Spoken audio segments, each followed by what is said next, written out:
అభినందనలు. ఈ అకాడమీని డాక్టర్ సుధా నాగేశ్వరరావు గారు ఒక 5 సంవత్సరాల క్రితం కలగని రైతుల కోసం ఏదైనా చేయాలని చెప్పి వాళ్ళు centre for sustainable agriculture executive director Ramanjali గారితో కలిసి స్థాపించడం జరిగింది. సో ఇక్కడ వారు చెప్పినట్టుగా సుమారుగా ఇంకా 2000 మంది ట్రైనింగ్ ఏంటంటే సుమారుగా ఈ 2 సంవత్సరాల్లో 2000 మంది ఇక్కడికి వచ్చి విభిన్న రాష్ట్రాల నుంచి వచ్చి ఇక్కడ ట్రైనింగ్ అయ్యారు. సో ఇక్కడ చుట్టుపక్కల ఉన్న రైతులందరికీ మా విన్నపం ఏంటి అంటే ఇక్కడ ఈ స్థాపించిన అకాడమీని దీని ద్వారా ఏవైనా తెలుసుకోవాల్సినవి కానీ కావాల్సినవి కానీ అన్ని రైతులు పొందాలని మా అకాడమీ ఆశయం. సో బీఆర్సీ కూడా అందుకు పెట్టడం జరిగింది. ఇక్కడ మీకు కావాల్సిన ఫర్టిలైజర్ కానీ పెస్టిసైడ్ కానీ అన్నీ కూడా బయో ఉన్నాయి కాబట్టి అవన్నీ యూటిలైజ్ చేసుకోండి. ఇంకా ఇక్కడ ట్రైనింగ్ సంబంధించిన ఏమైనా ఉన్నా కానీ అందరూ ఈ అకాడమీని వాడుకోవాల్సిందిగా విజ్ఞప్తి చేస్తున్నాము. సో అలా మీరందరూ ఈ అకాడమీ ద్వారా ఒక మంచి చేయగలిగి ఉంటే లేదా మీరు మంచి పొందగలిగి ఉంటే దీన్ని స్థాపించినందుకు దీన్ని కలగన్నందుకు అటు సెంట్రల్ సస్టైనబుల్ అగ్రికల్చర్ రామాంజలి గారు కానీ డాక్టర్ సుధా నాగేశ్వర గారు కానీ సంతృప్తినిస్తుంది. కావున అందరికీ మరోసారి ధన్యవాదాలు తెలుపుకుంటూ సెలవు తీసుకున్నాను. అందరూ దయచేసి ఫోన్ చేసి వెళ్ళండి. తర్వాత ఇక్కడ అందరికీ కూడా ఫర్టిలైజర్స్ పెస్టిసైడ్స్ కూడా ఇస్తారు, అవి కూడా తీసుకుని వెళ్ళండి. ఇంకా ఇక్కడ ఏమైనా తెలుసుకోవాల్సి ఉంటే మా స్టాఫ్ ద్వారా అన్నీ తెలుసుకోండి. వన్స్ అగైన్ అందరికీ థ్యాంక్ యూ సార్. మీరు ఈరోజు ఈ కార్యక్రమానికి వచ్చారు. సో దీని వెనకమాల మేమందరం చాలా కష్టపడ్డాము.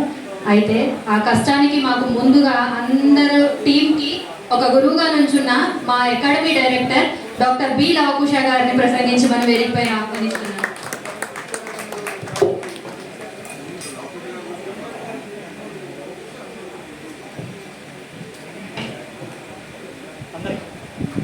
అందరికీ నమస్కారం. ఇక్కడ మీ అందరినీ చూస్తుంటే నాకు ఎంతో ఆనందంగా ఉంది. ఇది మేము చాలా నుంచి ఇలాంటి ఈవెంట్ చేయాలని అనుకుంటున్నాము. ముందస్తుగా రాము గారికి, గోపాల్ గారికి, శ్రీనివాస్ గారికి నమస్కారం అండి. పద్మావతి వెంకటేశ్వర ఫౌండేషన్ విజయవాడలో ఉన్న సుధా గారు, నాగేశ్వరరావు గారు వాళ్ళ ప్రోత్సాహం, డాక్టర్ జీవి రామాంజనేయులు గారు, సుస్థిర వ్యవసాయ కేంద్రం హైదరాబాదు వాళ్ళ సపోర్టు, మా శ్రీనివాస్ గారు మాకెంతో సపోర్ట్ని ఇస్తారు. ఈ సంస్థ ఇవాళ ఎలా ఉందంటే దానికి వాళ్ళు చాలా కష్టపడ్డారు. తర్వాత మా టీం అంతా కూడా చాలా కష్టపడ్డారు ఈరోజు ఈవెంట్ చేయడానికి. ముందస్తుగా సాయిశ్రీ, తర్వాత మా నాగేశ్వరరావు మార్కెటింగ్ ఆఫీసరు చేయొద్దమ్మా ఒకసారి, తర్వాత ఉదయ్ కిరణ్ నాన్న చేయొద్దమ్మా, భైరవ ఎక్కడున్నాడు భైరవ్, దుర్గాప్రసాద్ చేయొద్దమ్మా ఒకసారి, మౌనిక, గణేష్, ప్రసాద్ చేయొద్దమ్మా ఒకసారి, సాయి గణేష్, గౌరీ గారు, రాంబాబు గారు హైదరాబాద్ నుంచి వచ్చారు మన కోసమని. ఇంకా చాలామంది ఉన్నాను, మర్చిపోతే క్షమించండి. తర్వాత రవితేజ, భరత్, సుమంత్ వీళ్ళంతా కూడా మీ అందరితో మాట్లాడారు. సో వాళ్ళు చెప్పిందే మళ్ళీ నేను కూడా చెప్తాను. నేను అమెరికాలో ఒక 30 ఏళ్ళు పనిచేసి రిటైర్ అయ్యాక ఇక్కడికి వచ్చాను. నేను వచ్చింది మీ అందరికీ సహాయం చేయాలి.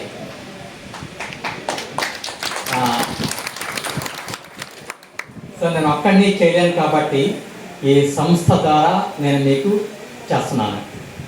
సో మీరు తప్పకుండా వచ్చి మనందరం కలిసి రాము గారు చెప్పినట్టు మన నేల బాగుంటే తిండి బాగుంటుంది, తిండి బాగుంటే మన ఆరోగ్యం బాగుంటుంది, మన ఆరోగ్యం బాగుంటే మనకి ఆనందంగా ఉంటాం. ఎవరో ఒక ఆయన అన్నాడు, మనకి ఆరోగ్యంగా ఉంటే చాలా సమస్యలు ఉంటాయి, అనారోగ్యంగా ఉంటే ఒకటే సమస్య అని. సో అది అక్షరాల సత్యం. సో మనంతా కలిసి ఆరోగ్యంగా భూమిని దున్నుదాం, మంచి ఆరోగ్యం, మంచి తిండి తిందాం. అంతగా అందరికీ